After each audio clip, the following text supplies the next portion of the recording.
বিশ্বনাথ আপনাদের একটি বিশেষ বার্তা দেব বলে এসেছি। এই মুহূর্তে আমি বীরভূম আছি, কিন্তু তথ্যটা দিতে একটু দেরি করে ফেললাম। খুব ব্যস্ত ছিলাম, ব্যস্ততার জন্য এই টপিকসটা নিয়ে আপনাদের সামনে আসতে পারিনি। এই বিষয়টা টপিকস বলবো না, একটা খুব দুঃখজনক ঘটনা নিয়ে উপস্থিত হয়েছি আপনাদের সামনে। আমি একটুখানি বলি, মানে প্রথম থেকে একটু হালকা করে বলে নি, বুঝতে সুবিধা হবে। প্রাক্তন সংসদ ও রাজ্য বিজেপি সভাপতি দিলীপ ঘোষ মহাশয়ের সদ্য বিবাহিতা স্ত্রী রিঙ্কু মজুমদারের একমাত্র ছেলে এই মুহূর্তে নেই। 26 বছর বয়সের তরতাজা এই যুবকটি আজ আর নেই। সেক্টর 5-এর আইটি সেক্টরে খুব ভালো একটি কাজের সাথে যুক্ত ছিল, কিন্তু অসময়ে ঝরে গেল। মায়ের নতুন বিয়ের 18 এপ্রিল বিয়ে হয়েছিল তার মায়ের দিলীপ ঘোষের সাথে। মাত্র 25 দিনের মাথায় রহস্যজনক মৃত্যু হলো প্রীতমের। ছোটবেলা থেকে প্রীতমের বাবার সংস্পর্শ ছেড়ে তাকে নিয়ে এসেছিল তার মা রিঙ্কু, এবং শোনা যায় একরকম জোর করেই তার ইচ্ছাতেই তাকে নিয়ে এসে কাছে রেখেছিল এবং পিতৃ স্নেহ থেকে বঞ্চিত হয়েছিল। এতদিন রিঙ্কু মজুমদারের সাথে ছিল প্রীতম ওরফে সিনজয়। এক কথায় বলা ভালো, তাকে বাবার কাছ থেকে সরিয়ে আনা হয়েছিল, এটা বললেই বেশি ভালো হয়।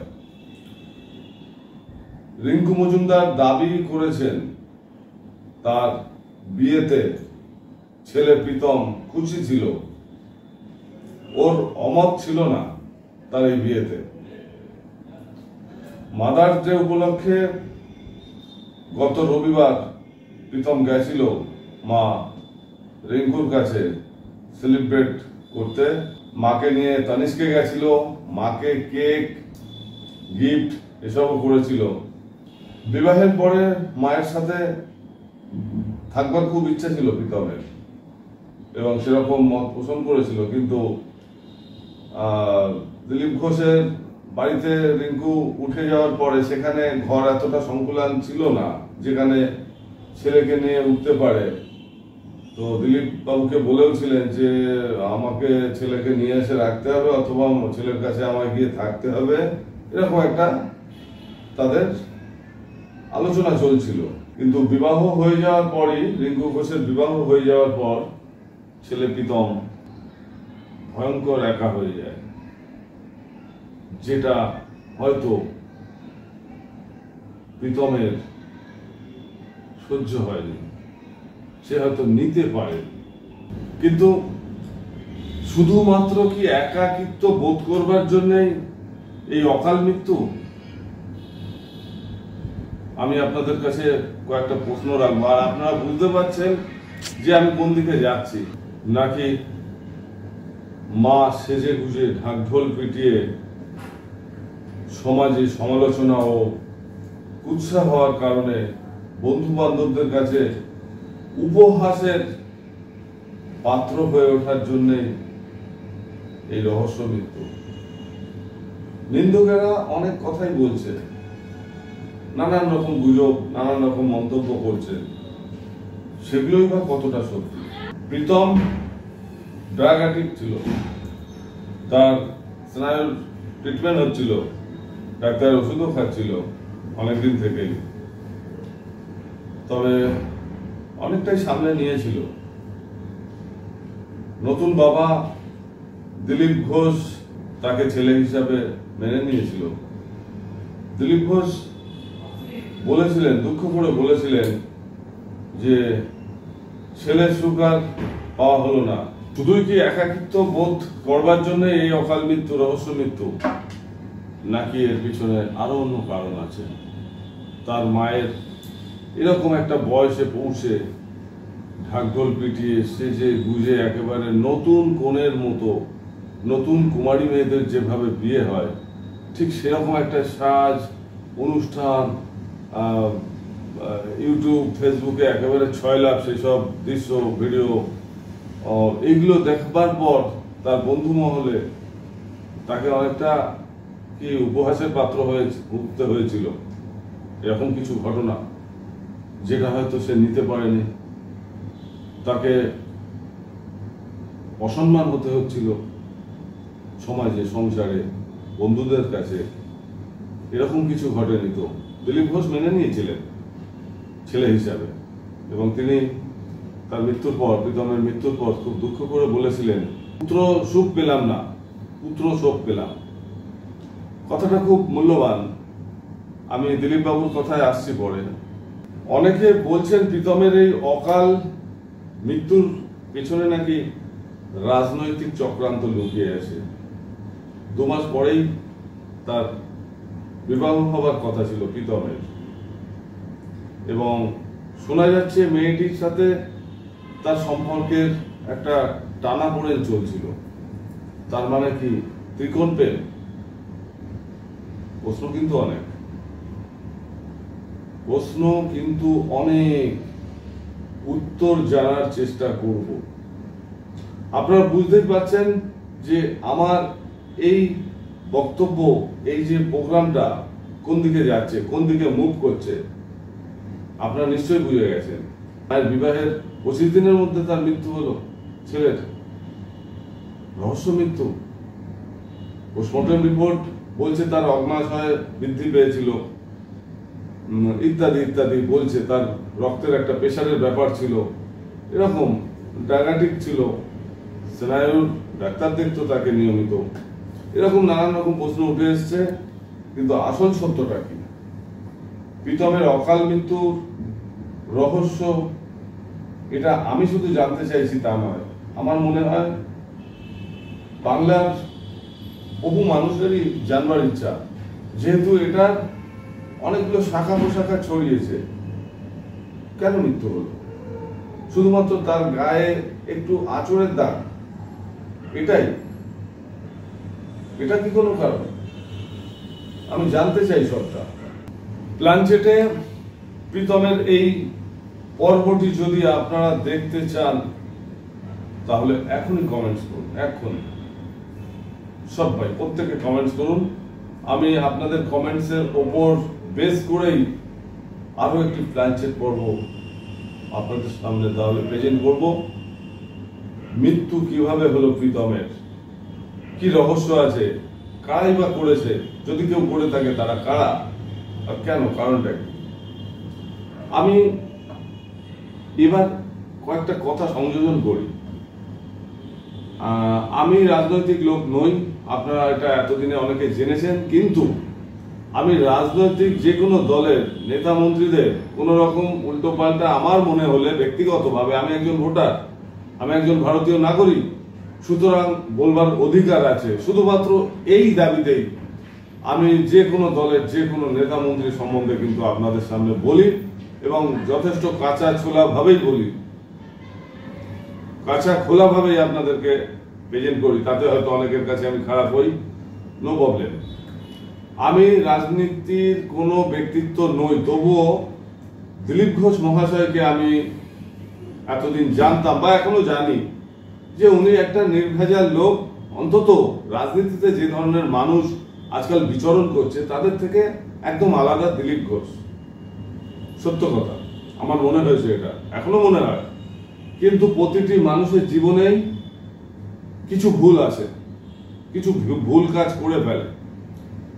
তো আমার মনে হচ্ছে এখনো অবধি যে দিলীপ বাবুর জীবনে এই যে একটা 63 বছর বয়সে পৌঁছে উনি যে একজন ব্রহ্মচারীর মতন জীবন কাটিয়েছেন, বিবাহ করেননি, একদম কুমার, মানে সেদিক থেকে বলতে হবে উনি একজন অনুরোধ, মানে একেবারে অবিবাহিত যে ছেলেদের কথা বলি, নতুন বিয়ে হয়, বাস্তব তো তাই, তার নতুন বিয়ে হলো, প্রথম বিয়ে হলো জীবনে। তো এটা আমার মন বলছে এটা একটা ভুল পদক্ষেপ ছিল ওনার, ভুল পদক্ষেপ। তার কারণ সেটা হয়তো সময় জবাব দেবে, কিন্তু আমার মনে হচ্ছে বলে দিচ্ছি দিলীপ বাবুকে হয়তো পরবর্তী জীবনে বা পরবর্তী সময়ে এই নিয়ে নাজেহাল হতে হবে, নাজেহাল হতে হবে বিভিন্ন দিক থেকে, সমাজে, সংসারে, তার কর্মস্থলে। তিনি তো একজন রাজনৈতিক ব্যক্তিত্ব, দীর্ঘদিন ধরে তিনি রাজনীতির সাথে যুক্ত। এবং শুধু তাই না, আরো একটা কথা বলি, হয়তো এটা অনেকের শুনতে খারাপ লাগবে, দিলীপ বাবুর জন্যই পশ্চিমবাংলায় বিজেপির অভ্যুত্থান। দিলীপ বাবুর আগে বিজেপির এরকম একটা ফলাও পরিস্থিতি ছিল না পশ্চিমবাংলায়। যতদিন রাহুল সিনহা ছিলেন, রাহুল সিনহা যতদিন আমাদের রাজ্য সভাপতি ছিলেন, ততদিন পর্যন্ত কিন্তু বাংলায় বিজেপির কোনো প্রকাশ ছিল না। এটা সবাই জানি আমরা। একমাত্র দিলীপ বাবু আসার পরে কিন্তু বিজেপি ফলাও হয়েছে, এখানে এতটা ছড়িয়েছে, এতটা মানুষের কাছে পৌঁছেছে। তো সেই মানুষটা আজকে একটা ভুল পদক্ষেপ নিয়ে ফেলেছেন। আমার বক্তব্য যদি বলতে বলেন, বলবো যে হ্যাঁ, রিলেশন একটা তো থাকতেই পারে, বন্ধু, ভালোবাসা, এগুলো থাকতেই পারে, কিন্তু বিবাহ তিনি এমন একজনকে করে বসলেন যার জীবনটা প্রতিটি মুহূর্ত, প্রতিটি থাকে শুধুই বিপর্যয়ের লড়াই। আমি রিঙ্কু মজুমদারের কথা বলছি। ইনার লাইফটা কিন্তু একদম ঠিক নেই এবং আগামী দিনেও ঠিক হবে না। এবার ইনার সাথে যারা যোগ দেবে তাদেরই পতন হবে। নিখাত কথাটা নোট করুন। আমি এই কারণে বললাম, দিলীপ বাবু একটা বড় ভুল করে ফেলেছেন। ওনার সাথে মর্নিং ওয়াক করেছেন ইত্যাদি, ওইটা অবধি ঠিক ছিল, ঘুরছেন ফিরছেন সব ঠিক আছে, কিন্তু বৈবাহিক যে সম্পর্কটা, এটা একটা বড় ভুল হয়েছে আমার মনে হচ্ছে। তো যাই হোক, সেটা হয়ে গেছে, তার হয়তো তার এটাই ছিল, করে ফেলেছেন, হয়েছে। তবে জানি না এটা কতটা সুইটেবল হবে ওনার জন্য। আর আমার মনে হচ্ছে উনি হয়তো বিজেপি থেকে বেরিয়ে যেতে পারেন। আর এই মুহূর্তে ওনাকে নিয়ে যে তরজা চলছে বিজেপিতে, যারা করছে, সৌমিত্র খা, শুভেন্দু অধিকারী, অর্জুন সিং, আমি এদেরকে কোনো নেতাই বলি না, মন থেকে বলছি, কোনো নেতা বলে মনে করি না। এরা দিলীপ বাবুকে নিয়ে অনেক রকম সমালোচনা করছে, নিন্দের ঝড় তুলছে। তো এনারা তো সব দল বদলু। এই যে সৌমিত্র খা, শুভেন্দু অধিকারী,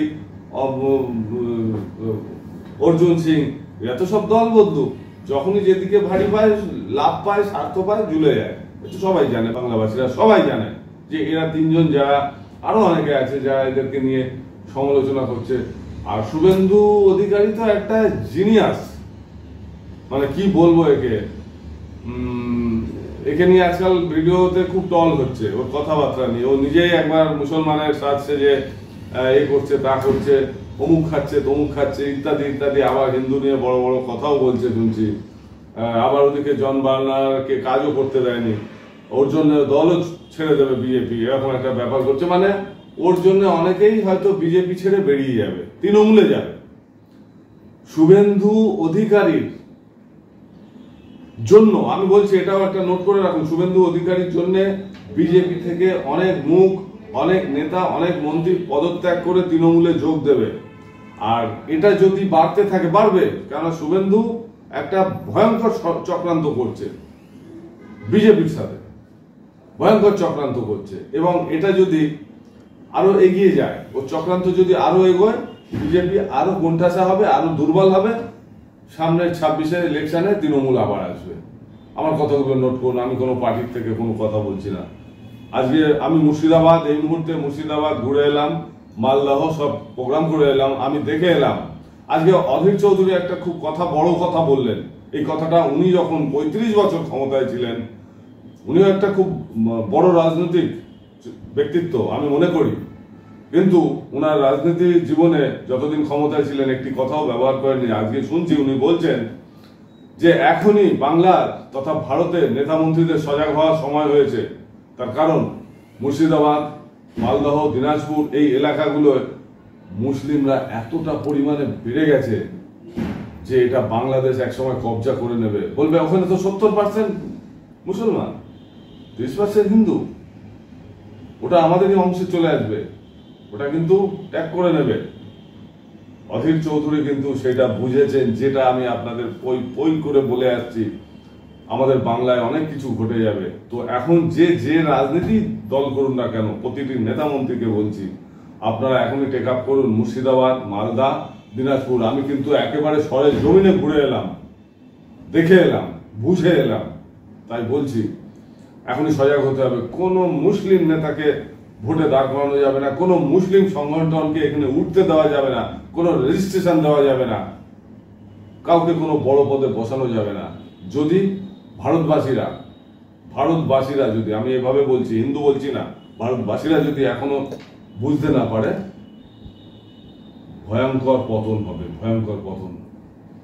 ভাঙতে ভাঙতে টুকরো টুকরো। আজকে যে প্রধানমন্ত্রী নরেন্দ্র মোদীজি যা যা করছেন, বা আমাদের বাংলার মুখ্যমন্ত্রী যেগুলো করছেন, আমি একটা কথাই বলবো, আপনারা যে যা লাফালাফি করুন না কেন, ভারত যেন ভাগ না হয়, বাংলা যেন ভাগ না হয়। আমি কাউকে মেনশন করে কিছু বলছি না, কিন্তু আমি চরিত্রটা দেখে এসেছি, ভয়ঙ্কর অবস্থা। আমার মনে হয় আপনারা যারা নেতা মন্ত্রী আছেন, তারা কি ওই এলাকাগুলো ঘোরেন না? আমি কালকে এমন একটা এলাকায় গেছিলাম, আমি গিয়ে আমার মুখ দিয়ে একটা কথাই বেরোলো যে এই তো পাকিস্তান, এটা তো মিনি পাকিস্তান। রাত তখন 8টা বাজে, মানে বড় গাড়ি ঢোকার মতন পরিস্থিতি নেই, টোটোতে যেতে হবে। তো টোটোতে করে আমায় যে নিয়ে গেল, তার নাম ফিরোজ। ফিরোজ আমাকে ওই যে মিনি পাকিস্তান বলছি, ওই এলাকাটা মুর্শিদাবাদে, আমাকে ঘোরালো, আমাকে টোটাল ঘোরালো ওই রাত্রে।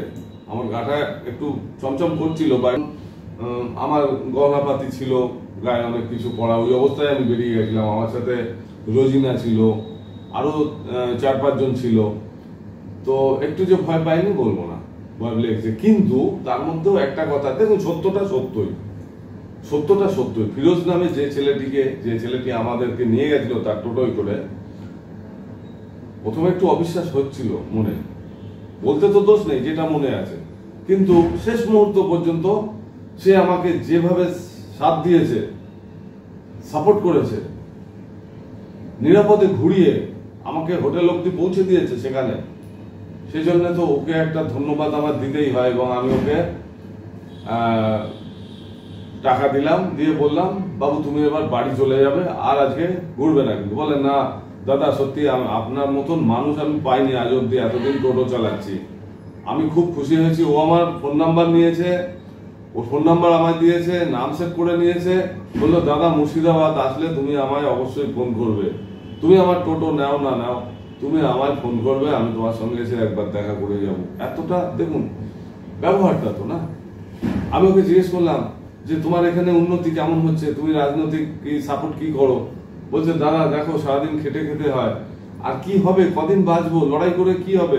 আমি বললাম এই যে হিন্দু মুসলমানের লড়াই হয়েছিল, তুমি সেখানে তোমার কি ভূমিকা ছিল, বা তোমাদের এখানে? বলে না দাদা, আমাদের এই এলাকায় কিচ্ছু হয়নি, শান্ত পরিবেশ ছিল। আসলে আমার মনে হয় কি জানেন, এর ভেতরে যত বদমাইশ গুলো হচ্ছে রাজনৈতিক নেতা মন্ত্রীরা। সেটা ফিরোজও সাপোর্ট করলো যে হ্যাঁ দাদা তুমি ঠিক বলেছো, এটা এই একটা ভন্ডুল করে দিয়ে লড়াই করে নিজেদের স্বার্থ সিদ্ধি করতে চায়। তো এখানে কাদের কি স্বার্থ সিদ্ধি হবে আমি বুঝতে পারছি না। যেটা হবে সেটা তো ভারতের সর্বনাশ হবে, বাংলার সর্বনাশ হবে, আর কিচ্ছু হবে না। এখনো সচেতন হয়ে যায়। আর দিলীপ বাবুকে বলবো, আপনার দীর্ঘ রাজনৈতিক জীবন, আপনি রাজনৈতিক ছেড়ে বেরিয়ে থাকতে পারবেন না। আপনি হয়তো আজকে বিজেপির ব্যবহারে ছেড়ে বেরিয়ে আসবেন, কিন্তু বিজেপিতে তো আপনাকে, এখানে যারা বিজেপি করছে এখন, এই যাদের নাম বললাম, এরা তো কোনো দলের না। এরা আজকে তৃণমূল, কালকে বিজেপি, পরশুদিন কংগ্রেস, তরশুদিন সিপিএম, ইত্যাদি ইত্যাদি দরে দরে ঠক্কর খেয়ে বেড়াবে। আপনি ঠিকই বলেছেন, এরা ভিক্ষা করতো। আপনি সৌমিত্র খাঁকে যেটা বলেছেন সত্য বলেছেন। ও তো নিজের ঘরই ঠিক রাখতে পারে না, ও কি করবে? তো যাই হোক, আপনি বুদ্ধিমান লোক দিলীপ বাবু, আপনি বুদ্ধিমানের সাথে চলুন। আগামী দিনে আপনার নেতৃত্বের প্রয়োজন আছে, আপনার নেতৃত্বের প্রয়োজন আছে পশ্চিমবাংলায়, আপনার মতন মানুষের প্রয়োজন আছে বাংলায়। তো আপনি তৈরি করুন, আপনি টিম তৈরি করুন আপনার মতো করে। আজ এইটুকু, ভালো থাকুন আর কমেন্টস করুন। সিনজয় ওরফে প্রীতমের প্ল্যানচেট পর্ব কারা কারা দেখতে চাইছেন, তার মৃত্যু রহস্য উন্মোচন করবার জন্য যারা যারা আগ্রহী, আমাকে এখনই কমেন্টস করুন। বাই, আবার দেখা হবে।